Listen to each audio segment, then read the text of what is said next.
ఈ వీడియోలో September 2024 salary బిల్కి సంబంధించి కొంత లేటెస్ట్ ఇన్ఫర్మేషన్ చూద్దాం. ముందుగా మనం నిధి సైట్ ఓపెన్ చేయాలి. nithi.apcfss.in ఈ సైట్లోకి లాగిన్ అవ్వాల్సి ఉంటుంది.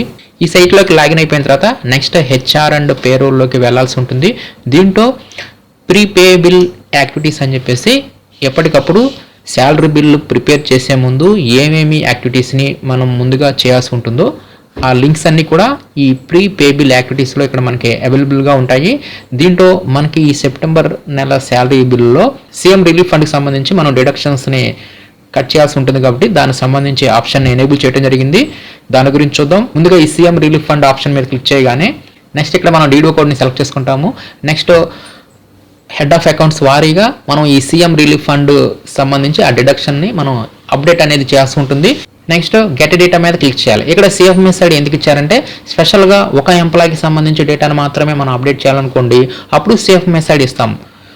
అలా కాకుండా ఈ శాలరీ బిల్లులో ఉన్న అందరివి ఒకేసారి అప్డేట్ చేయాలంటే మాత్రం సిఎఫ్ఎంఎస్ ఐడి ఇవ్వకూడదు.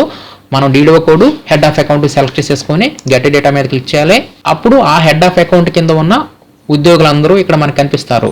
దీంట్లో ఇక్కడ మనల్ని చివరిలో ఎస్ నో అని చెప్పేసి అడగటం జరిగింది. ఇక్కడ ఎస్ అంటే విల్లింగ్ ఉన్న ఉద్యోగులందరూ ఎస్ కింద వస్తారు. ఇక్కడ నో అని ఇస్తే మాత్రం వారికి సీఎం రిలీఫ్ ఫండ్ అనేది కట్ అవ్వదన్నమాట. ఇక్కడ ఎస్ నోల్ని మనం ఇక్కడ సెలెక్ట్ చేసుకోవాల్సి ఉంటుంది. ప్రతి ఉద్యోగికి ఎదురుగా సేవ్ ఆప్షన్ ఉంటుంది. ఈ సేవ్ మీద క్లిక్ చేస్తే ఈ ఎస్ నో అనేవి సేవ్ అవటం జరుగుతాయి. ఈ విధంగా ఆ డీడో పరిధిలో ఉన్న ఉద్యోగులందరి యొక్క సీఎం రిలీఫ్ ఫండ్ డిడక్షన్ సంబంధించి ఈ ఎస్ నోల్ని ఈ విధంగా మనం సేవ్ చేయాల్సి ఉంటుంది. నెక్స్ట్ అదేవిధంగా ఇదే హెచ్ఆర్ అండ్ పేరోల్లోనే ప్రీపేబుల్ యాక్టివిటీస్లోనే ఇక్కడ ప్రతి నెల అటెండెన్స్ ఇక్కడ మనం సబ్మిట్ చేస్తాం కదా, దీంట్లో కూడా డీడో కోడ్ హెడ్ ఆఫ్ అకౌంట్ ఈ విధంగా అటెండెన్స్ వివరాలని అప్డేట్ చేయడానికి ఈ విధంగా మార్పు అనేది చేయడం జరిగింది. కాబట్టి డీడో కోడ్ సెలెక్ట్ చేయండి. నెక్స్ట్ హెడ్ ఆఫ్ అకౌంట్స్ వారీగా ఉద్యోగుల్ని ఇక్కడ మంత్లీ అటెండెన్స్ని అప్డేట్ చేయాల్సి ఉంటుంది. ఇక్కడ మనం ఒక్కొక్కరికి సేఫ్ మెసేజ్ ఇవ్వాల్సిన అవసరం లేదు.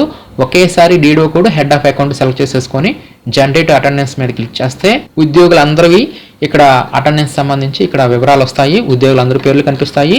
ఇక్కడ మనం number of days to claim వద్ద ఆ డేస్ ఇచ్చేసేసి దానికి ఎదురుగా సేవ్ ఆప్షన్ ఉంది కదా, దీని మీద క్లిక్ చేస్తే ఈ వివరాలు అనేవి అప్డేట్ అవ్వడం జరుగుతాయి.